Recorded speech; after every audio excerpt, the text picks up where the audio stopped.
In Japan, the country's prime minister and other officials ate seafood to show the apparent safety of treated radioactive wastewater released from the crippled Fukushima nuclear power plant. Kent Hashimoto reports. Japanese Prime Minister Fumio Kishida and 3 cabinet ministers ate sashimi of flounder, octopus, and sea bass that was caught from the Fukushima coast following the wastewater release last week. Despite rallies, protests, and strong opposition from various groups and multiple countries, Japan still proceeded and began to release nuclear-contaminated water last Thursday, noting that the process would take decades. According to the Japanese government, the safety levels of fish in seawater are below what is considered dangerous. On Monday, Economy and Industry Minister Yasutoshi Nishimura visited a Fukushima supermarket to sample the fish. Meanwhile, Kishida will visit Tokyo's Toyosu Fish Market to promote fish from Fukushima. In South Korea, President Yoon Suk-yeol also ate fish for lunch to promote and uplift the Korean fishing industry that was viewed with concerns due to the wastewater release. On the other hand, with the raging Chinese community, the Japanese Foreign Ministry urged Japanese citizens to be extra cautious in China due to the escalating harassment and violent protests against the wastewater discharge. Chief Cabinet Hirokazu Matsuno pointed out that stones were thrown in Japanese schools, consulates, and embassy in China. In response to this, Matsuno said that Japan will consider various options while continuing to work within WTO framework concerning China's non-science-based trade restrictions. Reports about calls from China targeting Fukushima government offices and nuclear plant operator were made. According to officials, callers were cursing and yelling in Chinese. Meanwhile, Chinese Foreign Minister Wang Wenbin said that his country has already responded to them and ensured the safety and lawful rights and interests in China in accordance with the law. China also urged the Japanese government to ensure the safety of their nationals to prevent harassment of the Chinese embassy in Japan. The Chinese embassy and consulates in Japan have been receiving considerable amount of harassing phone calls in recent days and disrupted their normal operation. The nuclear wastewater has brought grievous effects damaging the reputation of seafood coming from the Fukushima area, and groups are still pursuing to repair the damage done to their businesses. Kent Hashimoto, SM9 News, Japan. North Korea has launched 2 missiles as an act of protest against the ongoing exercise between the United States and South Korea. Sela Yoon has the details.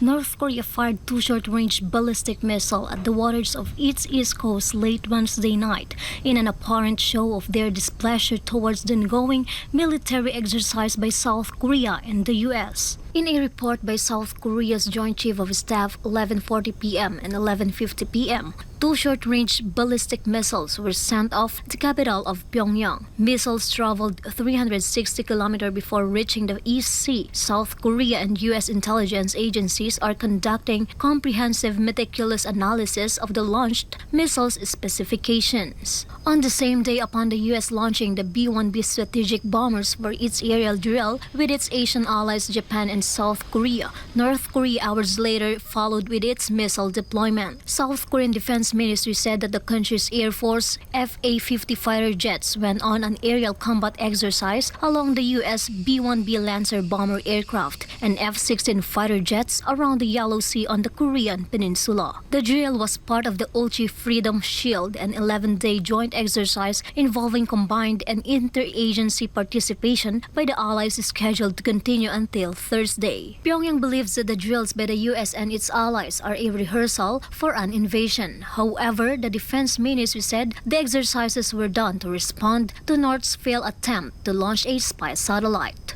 The JCS has underlined that North Korea's missile provocation, as well as its satellite launches, undermines the peace and stability of the Korean peninsula, adding its actions are unlawful with its openly using ballistic missile technology. Seoul is Bugosala Unimnida SM9 News, South Korea. President Bongbong Marcos will leave the country again for next week for foreign engagement. MJ Mondiho reports from Malacanang. President Ferdinand Bongbong Marcos Jr. will be back in Indonesia next week to attend at the events of the 43rd ASEAN Summit.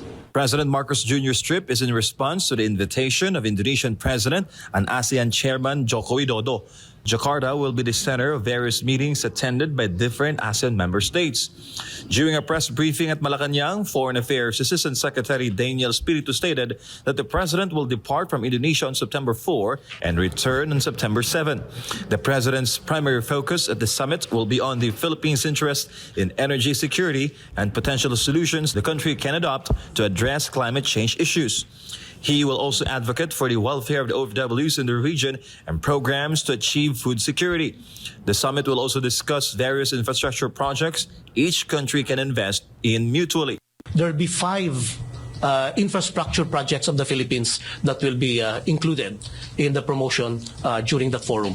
No, and all of them, airport development projects in Zamboanga, Busuanga, Sanga-Sanga in Tawi-Tawi, also in Brooks Point, Palawan, and there's another one in all in all there are 5 of them. The president will also participate in 13 bilateral meetings and various related engagements, including the ASEAN-China Summit. The issue of the South China Sea is also expected to be discussed during the meetings.